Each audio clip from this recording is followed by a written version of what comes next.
नमस्कार. दैनिक मराठवाडा नेता यूट्यूब आणि फेसबुकमध्ये आपलं मनपूर्वक हार्दिक स्वागत करत आहोत. मी आज आलोय एक 84 वर्षाच्या तरुण व्यक्तीला भेटायला, ज्यांना मी कॉलेज जीवनापासून खूप आदर्श मानतो, ज्यांनी आपल्या आयुष्यामध्ये वेगवेगळे आंतरभारतीय असेल, लता मंगेशकरचा इथल्या कॉलेजला कार्यक्रम असेल, पण दिवसेंदिवस जी व्यवस्था बदलत चाललेली आहे, बिघडत चाललेली आहे, घडवणं आणि बिघडणं याचं सामंजस्यच राहत नाही. आणि अशा एका परिस्थितीमध्ये आम्ही बसलेले आहोत बाबा आमटे यांनी लावलेल्या या वृक्षाखाली. आणि आज आपण भेटत आहोत ज्यांच्या नावातच आहे सदा विजय. म्हणजे अपयश न डगमगता हम होंगे कामयाब, पुरा है विश्वास या भूमिकेतनं त्यांनी जीवनभर आपला मार्ग येणाऱ्याला घेऊन न येणाऱ्याचा विचार न करता सातत्यानं सकारात्मक विचार असल्यामुळं मग ह्यांच्या घडण्यामध्ये आमचे मित्र शशिकांत डोंगरे असतील, पाशा पटेल असतील, अनेकांना घडवण्याचं काम केलं. पण घडलेली माणसं जाणीव ठेवतातच असं नाही, म्हणून जाणीवपूर्वक मी आलो आहे औराद शहाजानी येथील आंतरभारती परिसरामध्ये. नमस्कार सर. नमस्ते. सर, आपले वडील, काका, आजोबा हे स्वातंत्र्य सैनिक होते, आपण आर्य समाजी. तर आपलं साधारणतः जडणघडण कशी झाली हे थोडक्यात माहिती सांगावी. हिंदी में बोलूं? चलेगा. मैं सबसे क्षमा चाहता हूं कि मराठी में इतना धारा प्रवाह नहीं बोल पाता, इसलिए हिंदी में बोल रहा हूं और थोड़ी आपको असुविधा होगी, लेकिन इलाज नहीं है. मेरे पूर्वजों के बारे में ये मुझे मालूम हुआ है कि 1857 का जो विद्रोह हुआ था उसमें वो शामिल हुए थे, और जब अंग्रेज उनके पीछे पड़ गए तो वो लोग भाग करके दक्षिण की ओर आ गए थे और यहाँ आकर के बस गए और पूरे जगहों पर फैल गए दक्षिण में.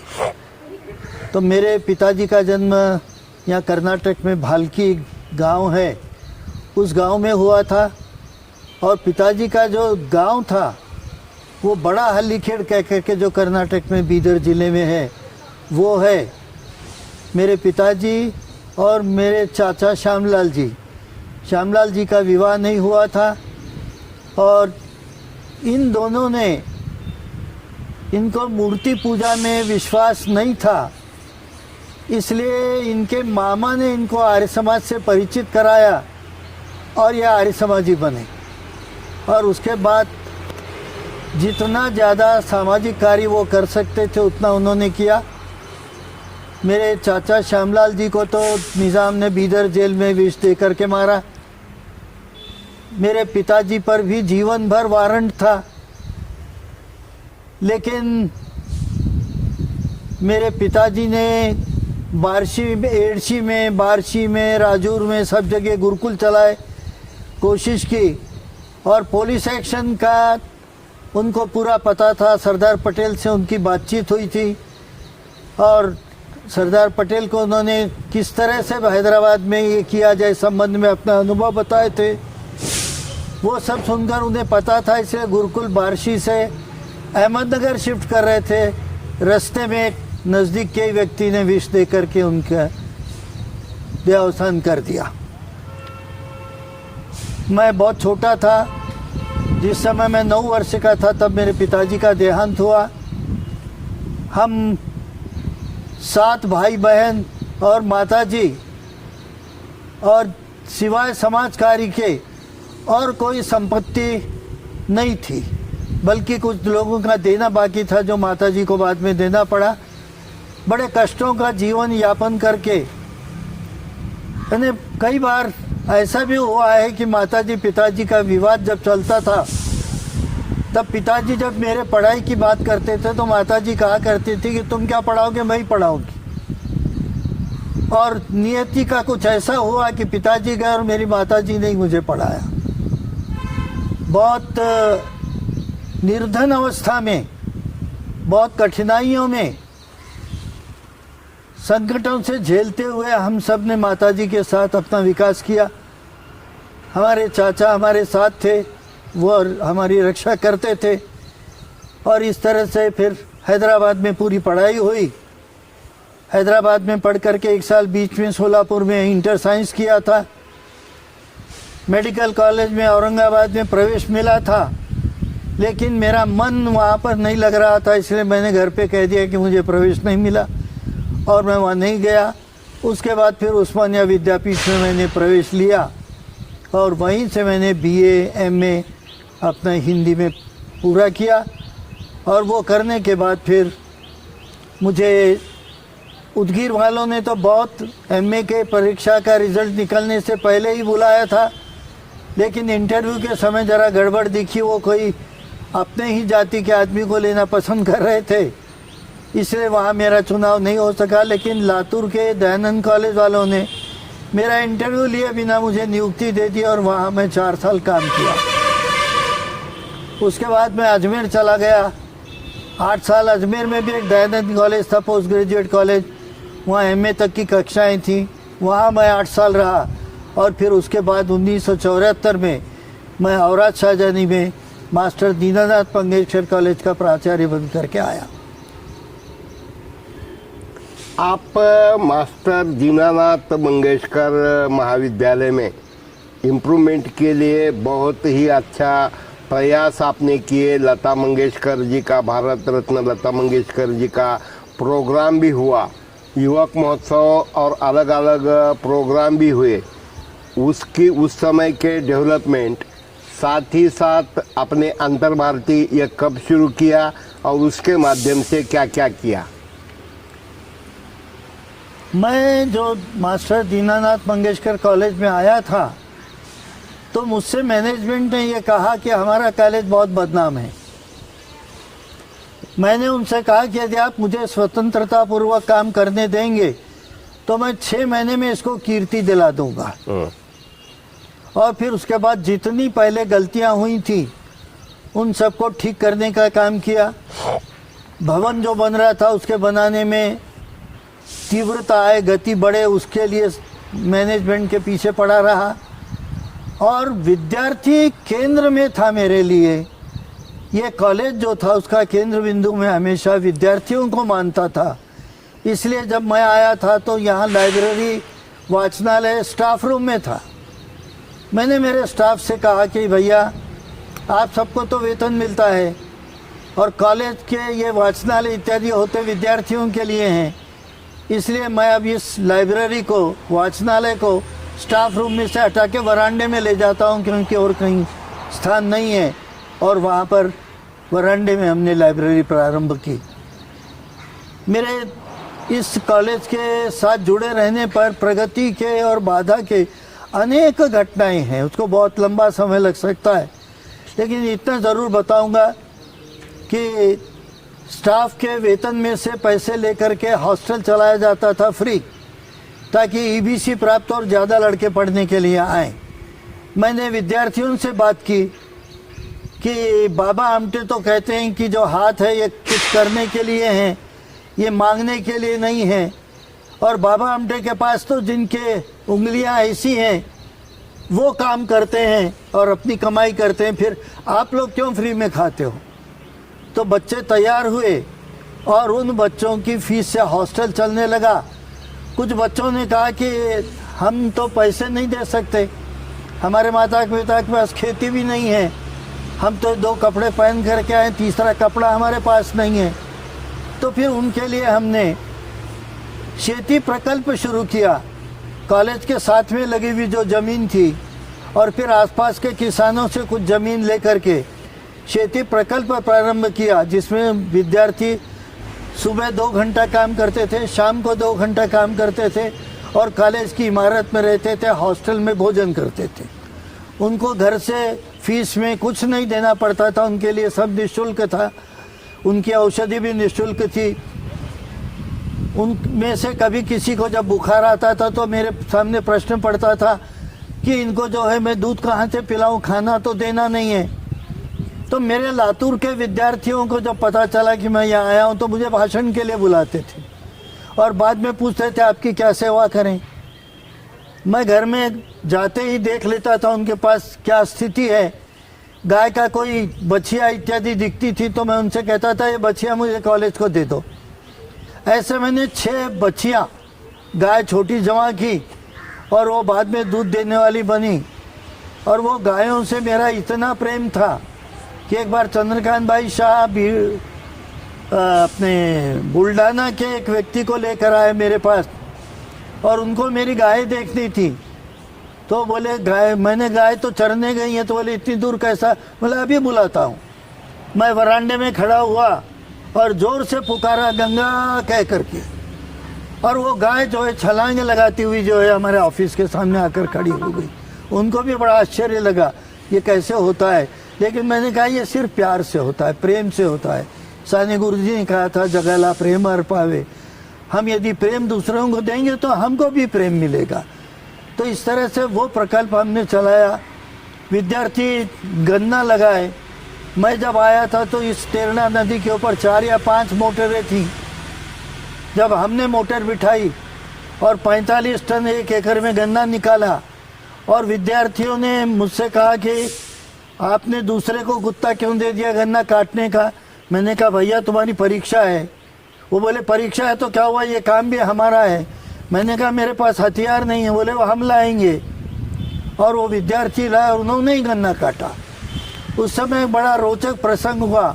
मैं वो इसलिए सुना रहा हूँ कि किस तरह से विद्यार्थियों के साथ प्रकृति की बातचीत हुई वो है।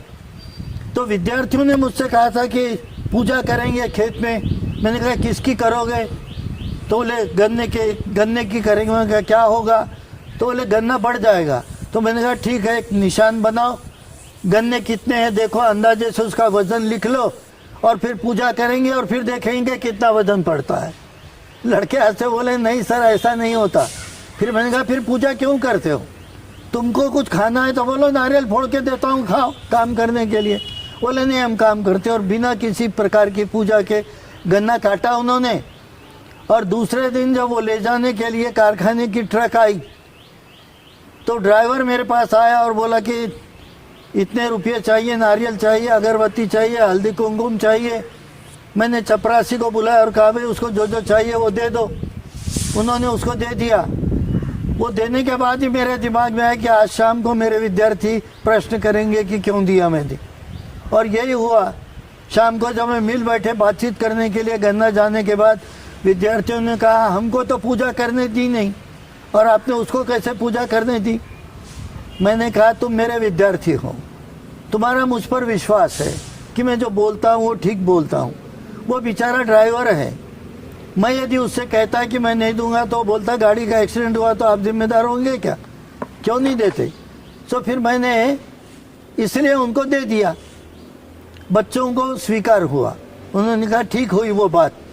इस तरह से मेरा बच्चों से मेल मिलाप था।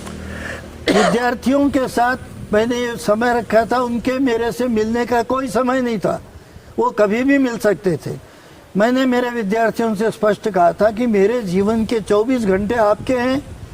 आप जो समय छोड़ दोगे वो मेरा व्यक्तिगत जीवन होगा, उसके अलावा कुछ नहीं होगा। इसलिए मैंने कभी न भूख की परवाह की, न कभी नींद की परवाह की, न कभी थकान की परवाह की।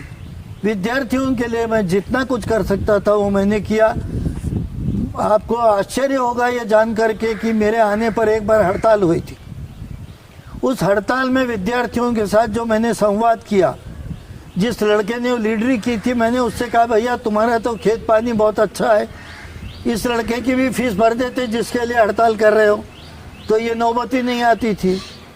और तुम क्यों लीडरी कर रहे हो, जिसको भूख लगी है वो क्यों नहीं बोलता है। और फिर मैंने कहा किस तरह से पुकार रहे थे, जैसे टांगे वाले रिक्शे वाले पुकारते हैं। मुझे तो लग रहा था रिक्शा वाले टांगे वाले मेरे विद्यार्थी नहीं हैं, आप तो पढ़े लिखे हो, इतना पुकारने की क्या ज़रूरत थी। इन सब बातों का ये परिणाम हुआ कि उस समय की हड़ताल तो समाप्त हुई। मेरे 18 वर्ष के प्राचार्य काल में एक बार और छोटी सी हुई, एक भी हड़ताल मेरे कॉलेज में नहीं हुई। मेरे विद्यार्थियों ने कोई आंदोलन नहीं किया, क्योंकि मेरा सीधा संवाद विद्यार्थियों के साथ था। विद्यार्थियों के हर प्रश्न का मैं उत्तर देता था। आर्थिक प्रश्न भी कॉलेज के बारे में करते थे तो मैं उनसे कहता था कि आप मेरे ऑफिस में जाइए, मेरी कैश बुक, लेजर बुक सब आप देख सकते हैं। एक बार उन्होंने यूनिवर्सिटी के लोगों को बुला के शिकायत की कि हमको बुक बैंक में पुस्तकें कम मिलती हैं।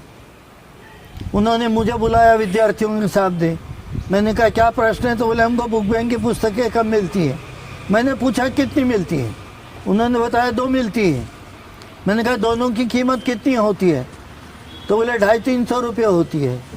मैंने कहा मुझे तो गवर्नमेंट बुक बैंक के लिए 100 रुपये भी पर विद्यार्थी नहीं देती है, मैं आपको 250 की पुस्तकें देता हूँ। आप मुझे बताइए, आप जाइए लाइब्रेरी के आया हुआ बजट जितना आया है उससे ज़्यादा यदि खर्च नहीं हुआ हो तो मुझे बोलिए। आप मान गए विद्यार्थी। तो मेरा यह विद्यार्थियों से संपर्क था। एक बार का और प्रसंग है, आपको बताता हूँ। विद्यार्थियों ने एक एप्लीकेशन दिया कि जो विविध शुल्क लिया जाता है ये ज़्यादा है। उन्होंने सेक्रेटरी को एप्लीकेशन भेज दिया।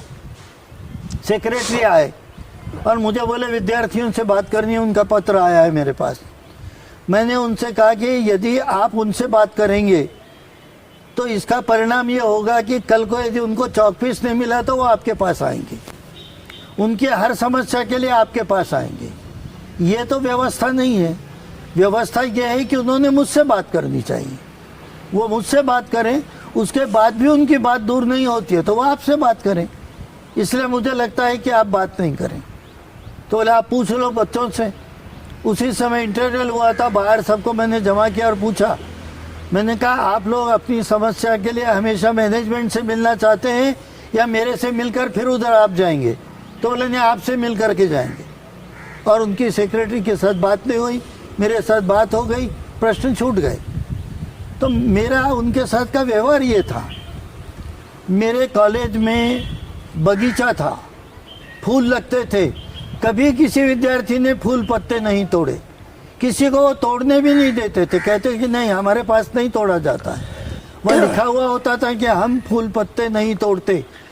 हम आदेशात्मक बातें कम करते थे विद्यार्थियों के साथ, हम भी उसमें शामिल हैं, ऐसी बातें ज़्यादा करते थे। इससे विद्यार्थियों की और हमारी दूरी कम होती थी और हर काम में विद्यार्थियों को हम आगे रखते थे। मैं दूसरे कॉलेज के गैदरिंग के जब निमंत्रण आते थे, मैं नहीं जा सकता था तो मेरे कॉलेज के 2 विद्यार्थी वहाँ भेजता था कि जाओ वहाँ की गैदरिंग देख करके आओ। आए बात पूछता था क्या हुआ, तो कहते थे सर वहाँ के लड़के वो इंग्लिश में बोल रहे थे, हमको तो बड़ा न्यूनगंड सा लगा। मैंने कहा अजीब है तुम्हारी बात, तुमको न्यूनगंड क्यों लगा? उन्होंने अंग्रेजी पढ़ी है, अंग्रेजी में बोल रहे हैं। तुम्हारे मसल तुमने क्यों नहीं बताए? ये कहा जी मसल बता देते कि मेरे पास भी कुछ है, न्यूनगंड क्यों आने दिए तुम? इस तरह से मैंने विद्यार्थियों को बताया कि बेकार की बातों में अपने आप में न्यूनगंड नहीं निर्माण करना चाहिए और हमको बोलना चाहिए। आपकी जो शिकायत है वो कहना चाहिए। 3rd ईयर के विद्यार्थियों का विदाई समारोह मेरे पास इस तरह से होता था कि विद्यार्थियों की मीटिंग होती थी और विद्यार्थियों को छूट थी कि वो कुछ भी बोले, विरोध में बोले, पक्ष में बोले, कुछ भी बोले, और विद्यार्थी खुलकर बोलते थे। जब मैं प्रौढ़ शिक्षा के काम में समय देता था तो एक बार विद्यार्थियों ने विदाई समारोह में मुझसे शिकायत की कि आपने मुझे समय कम दिया। मैंने कहा सच कह रहे हो, मैं कम दिया नहीं आ सका, मैं प्रौढ़ शिक्षा के काम में व्यस्त था। लेकिन एक बात तुमको बताना चाहता हूँ कि मैंने किया क्या है।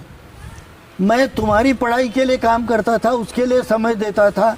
मुझे लगा इसके साथ साथ तुम्हारे माता पिता भी पढ़ें, उसकी भी समाज को आवश्यकता है, इसलिए मैंने उनके लिए समय दिया। तो जब मैंने तुम्हारे माता पिता के लिए समय दिया तो बताओ समय तुम्हारे लिए दिया या मेरे लिए रखा? वो मान गए कि नहीं हमारे लिए ही समय दिया। इस तरह से मेरे संवाद विद्यार्थियों के साथ बहुत अच्छे थे। जब भी हम श्रमदान करते थे मैं उनके साथ श्रमदान करता था। जो भी एनएसएस के हमारे पास बड़े बड़े शिविर हुए, उन शिविरों में बाहर से आए हुए विद्यार्थी मेरे विद्यार्थियों से पूछते थे कि आपके प्राचार्य कहाँ हैं।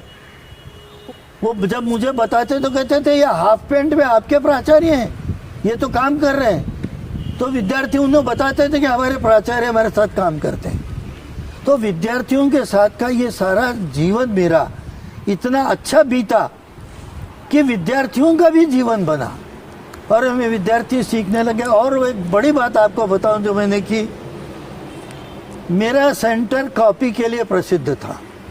औरंगाबाद से विद्यार्थी मेरे कॉलेज में परीक्षा देने के लिए आते थे और परीक्षा सेंटर के बाहर भीड़ लगी रहती थी पूरी। फिर हमने स्टाफ के साथ बैठक की, विद्यार्थियों के साथ बैठक की और निश्चय किया कि हम लोग कॉपी नहीं करेंगे। विद्यार्थी भी मान गए, शिक्षक भी तैयार हो गए और उसका परिणाम ये हुआ कि हमने पहले बाहर के लोगों को भगाना शुरू किया। तो धीरे धीरे ऐसा हुआ कि एक भी व्यक्ति बाहर नहीं होता था। और एक बार तो यूनिवर्सिटी का स्क्वाड आया हमारी परीक्षा के जांचने के लिए, तो चपरासी से पूछा कि भाई परीक्षा यहाँ कॉलेज में हो रही है या गांव में हो रही है। चपरासी ने कहा सर परीक्षा तो कॉलेज में होगी, गांव में क्यों होगी। तो बोले यहाँ तो एक भी विद्यार्थी नहीं दिख रहा, बाहर भी नहीं है अंदर भी नहीं है। तो बोले हमारे कॉलेज में कोई बाहर नहीं आता है, उनको आने नहीं दिया जाता है।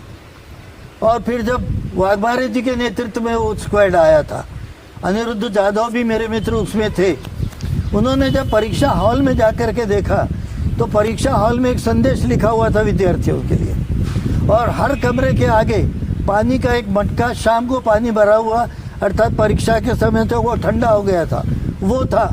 कमरे में अगरबत्ती लगी हुई थी, फूलों का गुलदस्ता रखा हुआ था। इतने शांत वातावरण में परीक्षा हो रही थी और वो हॉल में जो लिखा हुआ था उसमें ये भी लिखा हुआ था कि बहुत परेशानी हो और मन विचलित हो तो सेवक से कह के ठंडा पानी मंगा करके पी लो। इससे भी यदि समाधान नहीं होता है तो सेवक से कहो हम शरबत या चाय ला करके आपको दे देंगे, आप वो ले लो, लेकिन अपना ध्यान पेपर से मत हटाओ और परीक्षा दो। परीक्षा है, जुआ है, हिम्मत करोगे तो जीतोगे, हिम्मत हारोगे तो हार जाओगे। तो स्क्वाड वाले वो सब लिख करके ले गए थे मेरे पास से और उन्होंने कहा कि अब हम हमारे परीक्षा सेंटर्स पे भी करेंगे। इस तरह का परिवर्तन विद्यार्थियों में आया।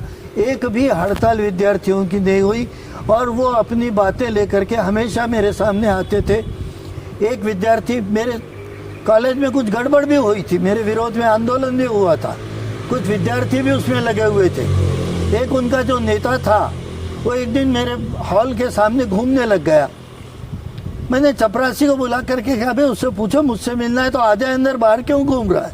वो अंदर आया, मैंने कहा बोलो भाई क्या बात। बोले आपसे पूछना है। मैंने कहा तुम तो हमेशा पूछते हो, आज भी पूछ लो। तो उसने कहा आप ये मुझे बताइए कि मैं 2 साल से आपको सता रहा हूँ, आपके विरोध में बोलता हूँ, आप मुझे क्यों नहीं सताते। मैं हंस पड़ा। मैंने कहा बेटा तू मेरा विद्यार्थी है, मैं तुझसे मुकाबला क्यों करूँगा। मेरे मुकाबले का कोई दूसरा आएगा तो उसका मुकाबला तो मैं कर लूँगा ना। मेरा यदि शिक्षकों से झगड़ा होगा तो मैं मुकाबला करूँगा, तुझे नहीं बुलाऊँगा। लेकिन तुम्हारे साथ मैं झगड़ा क्यों करूँगा। तुम आज मेरी बात नहीं समझोगे तो कल तुमको याद आऊँगा मैं, कह रहे तभी सर की बात सुन लेता तो अच्छा होता था। चरण छू करके चला गया वो विद्यार्थी। इस तरह से विद्यार्थियों के साथ बड़ा अच्छा संपर्क बना करके रखना पड़ा और गैदरिंग इत्यादि हमारी बहुत अच्छे ढंग से होती थी। उसमें से अश्लीलता हमने हटा दी थी। विद्यार्थी यूनियन के जो इलेक्शंस होते थे उसमें कोई आंदोलन नहीं, कोई जुलूस नहीं, कोई पत्रकबाजी नहीं, शांति से सब होते थे। और जब विद्यापीठ में एक बार मीटिंग हुई सारे कॉलेजों के प्राचार्यों की कि ये जो इलेक्शंस होते हैं विद्यार्थी संघ के ये बंद कर दिए जाएं, तो मैं और अंबाजोगाई के प्राचार्य सब 2 ही प्राचार्य ऐसे थे कि हमने विरोध किया। हमने कहा कि यह तो ट्रेनिंग है। सारे दूसरे प्राचार्य नाराज हो गए तो हमने खुल करके उनसे कहा कि जब तक स्टाफ और प्राचार्य विद्यार्थियों के संघ में इन्वॉल्व होते हैं तब तक गड़बड़ होती है। आप लोग अपना इन्वॉल्वमेंट छोड़ो, तटस्थ हो जाओ, बिल्कुल गड़बड़ नहीं होगी। तटस्थ होकर के आप काम करो। और आश्चर्य की बात यह कि हम 2 के विरोध का ही परिणाम ये हुआ कि वो आंदोलन जो चुनाव होते थे वो बंद नहीं हुए, वो चलते ही रहे। और मेरा सेंटर कॉपी का तो बिल्कुल रहा ही नहीं। इसी संपर्क में मैं बीच में एक बात और जोड़ देता हूँ आपके लिए परीक्षा से जुड़ी हुई कि अंतर भारती में जो मैंने रमा माता अम्बेडकर अध्यापिका विद्यालय सबके साथ मिलकर खोला था, उसके अंतर्गत महाराष्ट्र विद्यापीठ पत्रचार पाठ्यक्रम का नासिक का जो है उसका केंद्र था। उसकी जो परीक्षा होती थी, उस परीक्षा में हर विद्यार्थी को हम शरबत पिलाते थे, किसी दिन जूस पिलाते थे, किसी दिन लस्सी पिलाते थे और पानी का अच्छा इंतज़ाम करते थे, कॉपी होने नहीं देते थे। और इसका परिणाम ये हुआ कि स्पेशल स्क्वाड नांदेड़ से आया ये देखने के लिए कि यहाँ की परीक्षा कैसे होती, और वो लोग चकित हो गए कि इतना अच्छा वातावरण होता है परीक्षा का। मेरा यही कहना था कि हम विद्यार्थी के मस्तिष्क को शांत रखेंगे, प्रसन्न रखेंगे तो परीक्षा अच्छी होगी, वो अच्छी तरह से परीक्षा दे सकेगा, उसका ध्यान केंद्रित होगा उसके अंदर, वो करते रहे। तो मेरा हमेशा से ये प्रयत्न रहा है कि हम विद्यार्थी केंद्रित शिक्षण संस्था चलाएं, विद्यार्थियों पर हम ध्यान दें कि विद्यार्थियों के विकास के लिए हमको क्या करना है। और हमने खेती प्रकल्प को विद्यार्थियों पर ही छोड़ा था, उसका हिसाब वो रखते थे, बेचते वो थे और खर्चा भी वो ही करते थे। और आश्चर्य इस बात का आपको बताऊं कि मेरे खेती प्रकल्प में खीरा ककड़ी पहली बार यहाँ पैदा की गई, पूना से बीज ला करके, पूना खीरा। और टमाटो मार्ग लो, बड़ा टमाटर, वो भी पहली बार यहाँ पैदा किया गया। ऐसी जो मेरे कॉलेज के लॉन्स में खेती होती थी भाजी पाले की, एडवांस बुकिंग होती थी मेरे पास कि हमको 3 दिन के बाद इतनी ककड़ी चाहिए, ये पैसे ले लो, इतने टमाटर चाहिए, इसके पैसे ले लो। इस प्रकार की क्वालिटी का वो काम था। और जैसे जैसे मेरे खेती प्रकल्प का काम बढ़ा, वैसे वैसे गांव के अंदर नदी पर मोटरें बढ़ने लग गई, खेती में सिंचाई का काम बढ़ने लग गया। मैंने तो एक बार मेरी संस्था से भी कहा कि आपने आर्ट्स कॉमर्स कॉलेज क्यों खोला, आप तो एग्रीकल्चर कॉलेज खोलते, सारा परिसर विकसित हो जाता था, विकास हो जाता था पूरे विकास का। आर्ट्स कॉमर्स से तो हम बेकारी बढ़ाने का ही काम कर रहे हैं। और ये सच बात थी। मैं ये भी मानता हूँ कि परिसर विकास का केंद्र शिक्षण संस्था होनी चाहिए। हम जो पंचायतों पर और पंचायत समितियों पर छोड़ दिए, वो सब राजकारण में खराबा होता है उसका।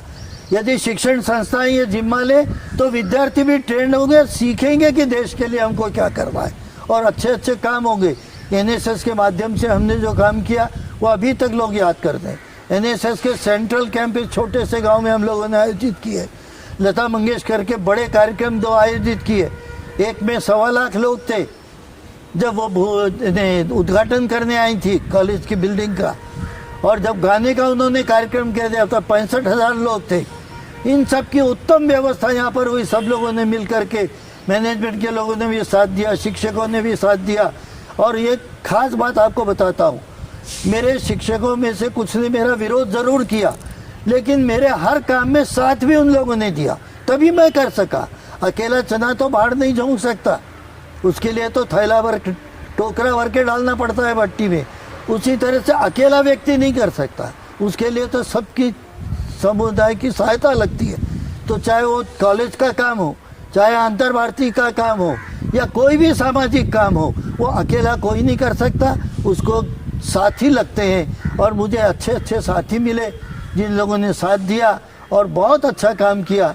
कॉलेज के मेरे शिक्षकों को मैं अभी भी याद करता हूँ, उनके भी मुझे फ़ोन आते हैं, बहुत याद आती है। बहुत साथ दिया, बहुत लोगों ने काम किया, विद्यार्थियों के साथ पढ़ाने लिखाने का काम भी बहुत अच्छे ढंग से किया। मेरी बड़ी अजब कल्पनाएं थी। उसके बाद मैंने जो डीएड कॉलेज यहाँ पर डीएड कॉलेज से पहले मेरे 2 ट्रेनिंग कॉलेज थे, आंगनवाड़ी ट्रेनिंग थी और बालवाड़ी ट्रेनिंग थी। मेरा जो कैंपस था उसको दिन में आग लगा के जला दिया गया मेरी अनुपस्थिति में, लेकिन कोई मनुष्य हानि नहीं हो सकी। उसके बाद जिस संस्था से वो चलता था, उन लोगों ने कुछ गलत संबंध हमारे साथ बनाना चाहा और हमारा वो ट्रेनिंग बंद कर दी। तो निलंगा कोर्ट में मेरे डीएड की 40 लड़कियां कोर्ट में गईं। कोर्ट के इतिहास में कभी ऐसा नहीं हुआ कि 40 लड़कियां कोर्ट में केस करने के लिए आई होंगी, और उन्होंने केस किया कि हमारा फाइनल होने तक इसे बंद न किया जाए, और उनको स्टे ऑर्डर मिला और उस तरह से काम हुआ। ये लड़कियों की तैयारी हमने वहाँ पर उनको पढ़ा करके की। डीएड कॉलेज उसी के बाद खोला, और डीएड कॉलेज खोलते समय बहुतों ने मुझसे कहा कि लड़कियों का खोल रहे हो, मुसीबत है, लड़कों का खोलो बहुत पैसे मिलेंगे। मैंने कहा मैं पैसे खोलने के लिए नहीं कर रहा हूँ, मैं तो प्राथमिक शिक्षा में अधिक से अधिक अच्छी महिलाएं शिक्षक बने और मेरे विद्यार्थियों का कल्याण हो, पाया मजबूत हो, इसलिए मैं लड़कियों का कॉलेज खोल रहा हूँ। कमाई का कोई इरादा नहीं है। और हमने डोनेशन लेकर के एडमिशन किसी का करना है, इसके हम विरोध में थे, वो नहीं होने दिया, यहाँ पर भी नहीं होने दिया। और उदगीर में जो इंजीनियरिंग कॉलेज श्यामलाल शिक्षण संस्था का खोला था, उसमें भी महाराष्ट्र के एक भी विद्यार्थी से हमने 1 रुपये का डोनेशन नहीं लिया, लड़कियों को फ्री एजुकेशन दिया। तो हमने आर्थिक और चाहे MDM कॉलेज हो, चाहे DED का कॉलेज हो, चाहे आंगनवाड़ी ट्रेनिंग हो, चाहे श्यामलाल के शिक्षकों की नियुक्ति हो, एक भी कर्मचारी या शिक्षक को नियुक्त करते समय एक भी पैसा लिया नहीं गया, कभी नहीं लिया, लेने दिया नहीं मैंने। मुझसे यहाँ की संस्था ने भी आग्रह किया, लेकिन जिस दिन तक मैं था उस दिन तक मैंने लेने नहीं दिया। श्यामलाल के मैनेजमेंट को भी मैंने समझाया और लेने नहीं दिया। हमने ये काम कभी नहीं किया। आज भी मेरा यही मानना है कि पवित्रता जब तक हमारे व्यवहार में, आचरण में नहीं होगी, तब तक अच्छी शिक्षा नहीं होगी। और इसीलिए मैं मेरे शिक्षकों से हमेशा कहता हूँ कि आज जो राजनीतिक वातावरण है, इसको शिक्षक गाली नहीं दे सकते। इसलिए नहीं दे सकते कि हमने तैयार की हुई संतान है, या हमने बना करके भेजे हुए विद्यार्थी हैं। ये पहले के नहीं है, आज़ादी के पहले के नहीं, आज़ादी के बाद के हैं। हमने गलत शिक्षा दी, गलत वातावरण आज तैयार हुआ है। हमने अच्छी शिक्षा दी होती, अच्छा वातावरण तैयार होता। आज भी शिक्षा में जो गलती हो रही है वो यही हो रही है कि हमने शिक्षा को आचरण के साथ जोड़ा नहीं है। आचरण अलग है, शिक्षा अलग है, ट्रेनिंग अलग है। शिक्षकों के निर्माण की ओर हमने कभी ध्यान नहीं दिया। IAS के लिए जितना ट्रेनिंग पर ध्यान दिया जाता है, उतना ही ध्यान शिक्षक की ट्रेनिंग पर दिया जाना आवश्यक है, ऐसा मैं मानता हूँ। और मैंने तो प्रयोग करना चाहा था और मैंने शासन के सामने भी प्रस्ताव रखा था। शंकरराव जी मुख्यमंत्री थे, मैंने कहा था कि मुझे 7 साल की ग्रांट अनुदान में दे दो एक बार एडवांस, और हमेशा के लिए कॉलेज का अनुदान बंद कर दो। मैं पे स्केल के अनुसार सबको पे दूंगा बैंक थ्रू। विद्यार्थियों का रहना, खाना, पढ़ना सब फ्री, कोई खर्चा नहीं होगा।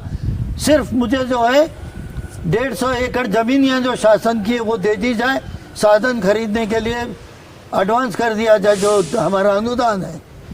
लेकिन डैम पर जो है लगभग 1 करोड़ खर्च हुए, लेकिन इस काम के लिए शासन ने नहीं दिया और वो चीज़ रह गई। हालांकि शरद पवार ने कहा था, माखणीकर जी राज्य मंत्री थे शिक्षा के, शरद पवार ने कहा था कि आपके माखणीकर जी बोल देंगे मैं 150 एकड़ ज़मीन दे दूंगा, लेकिन माखणीकर जी ने कहा नहीं और वो काम हुआ नहीं। शिक्षा का पूरा ढांचा बदल जाता था। विद्यार्थी 2-4 घंटे काम करते थे, श्रम प्रतिष्ठा होती थी, सब परिवार में रहते थे, उनके शिक्षकों की पत्नियां हॉस्टल संभालती थी, एक परिवार का वातावरण बनता था, आपस में प्रेम का भाव तैयार होता था, विश्वास पैदा होता था एक दूसरे से, आत्मविश्वास लेके विद्यार्थी खड़े होते थे। मैंने कहा था कि पूरा देश बदल जाएगा यदि ये प्रयोग करके देखा जाएगा, लेकिन दुर्भाग्य से वो नहीं हो सका। मुझे गाडगिल जी आए थे जो शुरू की पंचवर्षीय योजना में मेंबर रहे थे, खेती प्रकल्प देख कर के इतने प्रसन्न हुए और बोले मैं तुझे नदी के किनारे कुआं बनाने का अनुदान देता हूँ। दुर्भाग्य कि उनका देहांत हो गया।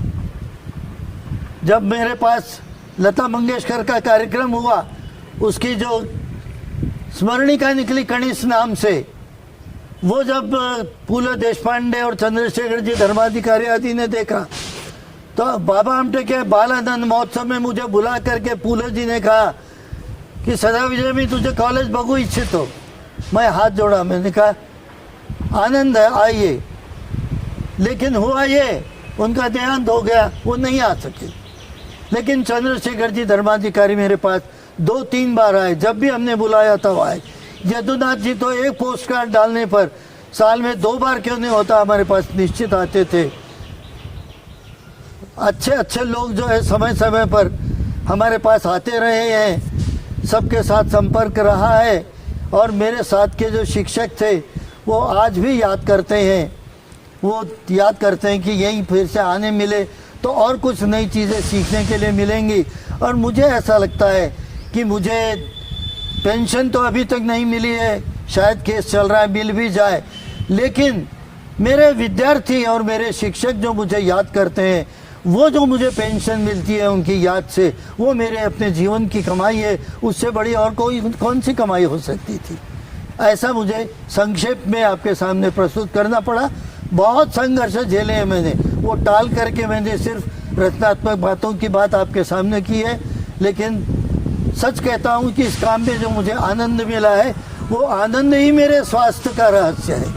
उसी लिए मैं स्वस्थ रह सका कि मुझे आनंद मिला। मैं विद्यार्थियों के बीच में रहा, मैं छात्रों के बीच में रहा, नौजवानों के बीच में रहा, तो शायद वृद्धावस्था मेरे से दूर भागती रही, मेरे नज़दीक नहीं आ सकी। ऐसी परिस्थिति हुई है। पत्रकारों में भी 2-3 पत्रकारों को यदि छोड़ दें तो मेरे पास कोई नहीं आया।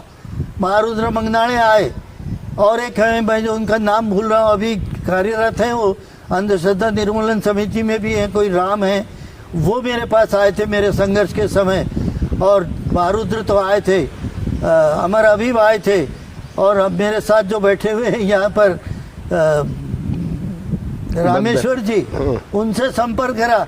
बाकी कभी पत्रकारों ने मेरा इंटरव्यू नहीं लिया, मुझसे पूछा नहीं सच क्या है, झगड़े में झूठ क्या है, मेरा पक्ष क्या है, ये भी नहीं सुना। लोकमत के पत्रकारों ने जो बदनामी की थी वो मुझसे कभी नहीं मिले, मेरा कोई इंटरव्यू नहीं लिया, मेरी कोई प्रतिक्रिया नहीं ली। आज जो है बद्दर जी आए हैं मुझसे पूछने के लिए, तो संक्षेप में जितना रचनात्मक बातों के बारे में था उतना मैंने बताया है। डिटेल में जा कर के बात करने से और बातें खुल सकती हैं, लेकिन समय का भी तो ध्यान रखना ही पड़ता है। मुझे लगता है इससे कुछ दिशा खुल गई होगी। बाबा आमटे जी की आपने कितने बार मुलाकात हुई, और कौन से प्रोग्राम, और यहाँ कब आए थे, उसके बारे में थोड़ा आप। सुब्बा राव जी, बाबा आमटे, ऐसे जो बड़े बड़े लोगों के हैं, जो गणमान्य हैं, उनके संपर्क के बारे में 1, 2, 3, 4 मिनट में आप बोलिए। ऐसा है, बाबा आमटे से तो मैं 1974 में यहाँ प्राचार्य बन गया, उसके बाद जाकर मिला था। उसके बाद निरंतर उनके शिविरों में मैं जाता रहा हूँ, उनके हर कार्यक्रम में जाता रहा हूँ, उनके साथ रहा हूँ। जब वो मध्य प्रदेश चले गए थे तो भी मैं हर साल जाकर के उनसे मिलता था। और मुझे ये सौभाग्य मिला कि एक बार कोई फंडिंग एजेंसी वहाँ पर थी, हमने उनके सामने कोई प्रस्ताव रखा था करने का। उन लोगों ने मेरी अनुपस्थिति में बाबा से जाकर के मेरे बारे में पूछा कि आप सदा विजय को जानते हैं क्या। तो बाबा ने जो वाक्य कहा वो मेरे जीवन की जमा पूंजी है। बाबा ने कहा मेरा तीसरा बेटा है। मैं धन्य हो गया। मैंने मेरे सारे कार्यकर्ताओं से कह दिया था कि बाबा को मैं बुलाऊंगा नहीं, उनका स्वास्थ्य ठीक नहीं रहता है। लेकिन एक दिन बाबा बोले, सदा विजय मुझे औराद आना है, तेरा काम देखना है। मैंने हाथ जोड़े, 3 दिन यहाँ पर आकर के झोपड़ी में रह करके गए बाबा आमटे, और मुझे बोले कि कहीं से बड़ की एक झाड़ की फांदी ला दो, मेरे हाथ से लगाएंगे, बहुत अच्छा लगेगा। और आज हम बैठे हैं, वो बहुत भरा पूरा झाड़ है। मेरे डीएड की कॉलेज की लड़कियों के क्लास से मीटिंग यहीं पर होती थी, हमारी भी मीटिंग इसी झाड़ के नीचे होती थी। इतना अच्छा उनका आशीर्वाद में हम यहाँ पर बैठे हुए हैं। यदुनाथ जी ने मुझे बहुत परिचय कराया लोगों से। सुब्बा राव जी के पास मुझे ले गए, जिस समय सुब्बा राव जी के पास जौरा में भी अभी आश्रम बनने वाला था, 10 कमरे बनाने थे 10 दिन में।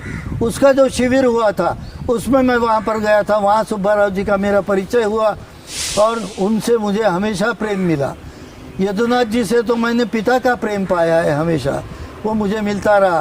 चंद्रशेखर जी ने मेरा हमेशा एक अच्छे यानी प्रतिष्ठित मित्र की तरह से मेरा मार्गदर्शन किया है, मेरे कामों में सहायता की है। और मैं इस उम्र में बहुत से नाम भूल रहा हूँ।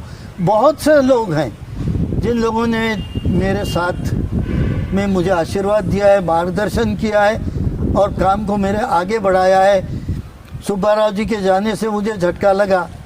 थत्ते जी जब चले गए तो मैंने तो दोबारा अपना पिता खो दिया, ऐसी मेरी स्थिति हुई। ऐसे लोगों के साथ में रह कर के जो काम मुझसे हो सका वो मैंने किया। यदुनाथ जी से मेरा परिचय 1972 में, उनको हमने अजमेर बुलाया था हिंदी दिवस के कार्यक्रम के लिए।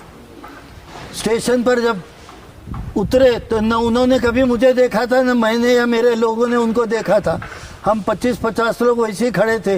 लेकिन जैसे यदुनाथ जी ट्रेन से उतरे, एकदम देखते ही ऐसा मन में कल्पना हुई कि यही यदुनाथ जी है। हमने जाकर के नमस्ते किया और कहा आप ही यदुनाथ जी हैं। बड़े प्रेम से उनसे मिलना हुआ और वहाँ पर यदुनाथ जी ने सारा कार्यक्रम और सारा कार्य हमारा देख करके मुझसे कहा कि अरे आप इतना अच्छा काम करते हो तो अंतर भारती का काम क्यों नहीं करते। मैंने कहा कहिए क्या काम करना है। तो बोले अंतर भारती पत्रिका आप चलाएंगे। मैंने कहा बिल्कुल चलाएंगे। और 1972 से आज तक अंतर भारती पत्रिका का संपादन का काम, प्रकाशन का काम ये मैं कर रहा हूँ। और अंतर भारती से मुझे बहुत कम सहायता मिली थी आर्थिक, लेकिन मेरी संस्थाओं ने उसमें बहुत सहयोग दिया है मुझे। और इसलिए मेरे साथियों के सहयोग के कारण आज तक मैं उसको बहुत अच्छे ढंग से चला पा रहा हूँ। अब अमर अभी हमारे साथ में है, अंतर भारती के लगभग 1000 आजीवन सदस्य हैं हमारे। उनका धन हम बैंक में रख करके उसके ब्याज पर अंतर भारती मासिक चलाने का कार्यक्रम कर रहे हैं और ये कार्य अच्छे ढंग से चल रहा है। बाल आनंद महोत्सव हमने किए हैं, बहुत सारे किए हैं और वो करने जैसा और उसके डिटेल सुनने जैसा वो कार्यक्रम है। शिक्षकों के प्रबोधन शिविर हम लोगों ने लिए हैं, गुजरात की शिक्षण संदर्शन यात्राएं हम लोगों ने की है। और आज भी हर साल अंतर भारती दिवस हम एक अलग प्रांत में अंतर भारती के लोगों को ले जा करके करते हैं 10 मई को। और उसी दिन पंढरपुर के सत्याग्रह में सफलता मिली थी और यदुनाथ जी का देहांत भी उसी दिन हुआ था 10 मई को। इसलिए उसे हम अंतर भारती दिवस मनाते हैं अलग प्रांत में। इस तरह से अलग अलग प्रांतों में जाकर के काम करते हैं। उत्तर पूर्व में कार्यक्रम हो चुका है, केरल में हो चुका है, गुजरात में हो चुका है, कर्नाटक में हो चुका है, मध्य प्रदेश में हो चुका है, उत्तर प्रदेश में हो चुका है और अभी हम पंजाब और हरियाणा में भी करके आए हैं। इस वर्ष भी लगभग 200 से 250 लोग साथ में आते हैं। 10 तारीख का 10 मई का कार्यक्रम होता है और उसके बाद 8 दिन उस प्रदेश को अपने खर्चे से घूमकर सब लोग देखते हैं। इस तरह से भारत दर्शन का भी कार्यक्रम अंतर भारती के माध्यम से हम करते हैं। बड़े लोगों का आशीर्वाद, मेरे साथियों का साथ और मेरे विद्यार्थियों का प्रेम और आदर जो उन्होंने मुझे दिया वो ही मेरी संपत्ति है। उसी पर आज तक भी मैं जीवित हूँ। आज भी अनेक प्रकार के संघर्षों में वो मुझे इंसुलिन के इंजेक्शन जैसे ताकत देते हैं या सिलाइन से जो ग्लूकोज दिया जाता है, इस तरह से मेरे विद्यार्थी और मेरे साथ में काम किए कार्यकर्ता मुझे ग्लूकोज चढ़ाते हैं और उसी को लेकर के मैं काम करता रहता हूँ आज भी। मराठवाडा नेता न्यूज़पेपर, मराठवाडा नेता पोर्टल, मराठवाडा नेता फेसबुक आपको रेगुलरली मैं व्हाट्सएप पे भेजता हूँ। तो आपका मराठवाड़ा नेता के बारे में क्या कहना है? सबसे बड़ी बात यह है जो मुझे पहले कहनी चाहिए थी कि जिस दिशा में मराठवाड़ा नेता पत्रकारिता को ले जा रहा है वो अनुकरणीय है बाकी सबके लिए। इतना मराठी में जिसे जीव ओतून कहते हैं, इस तरह से पत्रकारिता में काम करना दिखता नहीं है बाहर, जो मराठवाड़ा नेता में दिख रहा है। और कभी कभी ऐसा होता है कि कुछ बातें प्रसंगवश हो जाती हैं लेकिन उससे अर्थ सच्चा निकलता है। पत्रिका का नाम ही मराठवाड़ा नेता है, वो मराठवाड़े का पत्रकारिता में नेता है, निश्चित ही है।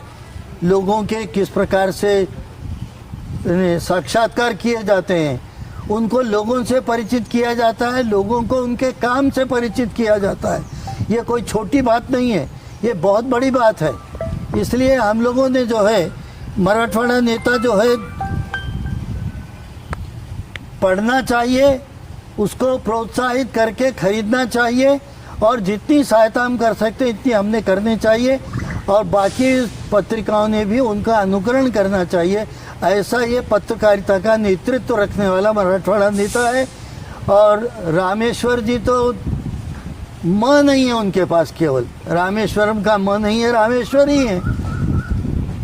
जो आध्यात्मिकता उनमें है, जो सामाजिकता उनमें है, राष्ट्र के प्रति जो लगाव और तड़प उनके बीच में है, ये बहुत कम पत्रकारों में देखी जाती है। मैंने बहुत से पत्रकारों का देखा सुना है, वो किस तरह से रहते हैं। उनमें मुझे लगता है कि ये एक अलग ही राम है जो पत्रकारिता के क्षेत्र में इतने अच्छे ढंग से काम कर रहे हैं। आपके आशीर्वाद बचपन से, स्कूल लाइफ से एक रोल मॉडल बोल के आपके तरफ मैं देखता हूँ। आपका बार बार नाम पाशा पटेल जी लेते थे, हमारे डोंगरे जी लेते थे, एक्सपायर हुए कुलकर्णी लेते थे। एक मुझे मैं पाशा पटेल और डोंगरे का नाम लेना भूल गया। ये तो मेरे प्रिय मेरे बेटे जैसे हैं दोनों भी, और दोनों ने खूब काम किया है। पाशा पटेल ने अपने क्षेत्र में जा कर के और शशिकांत ने शिक्षा के क्षेत्र में, और उसने सारे डीएड कॉलेज के संचालन में बहुत मेरा खूब साथ दिया है। और एक निपाणी कह के हमारे पास प्राचार्य थे डीएड कॉलेज के, दूसरे प्राचार्य थे, उनको मैं नहीं भूलता। वो बहुत अच्छे शिक्षक थे। वो मुरुड में कहीं पर रहते हैं, अब रिटायर्ड हो गए जिला परिषद से, लेकिन ऐसे लोग मेरे साथ थे। मैंने पहले ही कहा कि जरा आयु के अनुसार मैं भूलता हूँ, इसलिए अभी भी कई लोगों के नाम लेना मैं भूल रहा हूँ, इसलिए वो लोग मुझे क्षमा करेंगे, ऐसा मुझे लगता है, मेरी स्मृति दोष को याद करके। धन्यवाद। मैं अहम बात कहना चाहता हूँ कि जब पाशा पटेल एक विद्यार्थी थे, युवा थे, और उन पर ये किसान शरद जोशी जी ने महाराष्ट्र का नेतृत्व करने के लिए जवाबदारी दी, तो आपने उनको जो सहयोग किया वो बहुत बार अलग अलग ढंग से उन्होंने कहा। उसी प्रकार शशिकांत डोंगरे, उन्होंने भी बार बार कहा। आपने बहुत लोगों को, मराठी में कहते हैं घडवणं आणि बिघडवणं, तर आपने बहुत सारे लोगों के तकदीर और तजवीज़ बदलने की कोशिश की। मैं मराठवाड़ा नेता के सब श्रोताओं को नम्रता से निवेदन करता हूँ, ये यूट्यूब, फेसबुक शेयर करो, फॉरवर्ड करो, और ज़िंदगी में संघर्ष आने पर भी नहीं डगमगाते हुए जब हम जीते हैं, तो हम 84वें साल में भी 15-16 साल के बच्चे के जैसा रहते हैं। कभी स्वकीय विरोध करते हैं, कभी आपका काम देख के लोगों में जलसी बढ़ती है, लेकिन हम होंगे कामयाब, पूरा है विश्वास। इस ढंग से जिनका नाम ही सदा विजय है, उन्होंने हमको समय निकालकर मुलाकात दी, साक्षात्कार दिया। मैं बहुत बहुत बहुत दिलो जान से धन्यवाद मानता हूँ, और श्रोताओं को कहता हूँ कि आप ज़्यादा से ज़्यादा ये शेयर करें, फॉरवर्ड करें। सर प्रणाम। धन्यवाद, नमस्ते।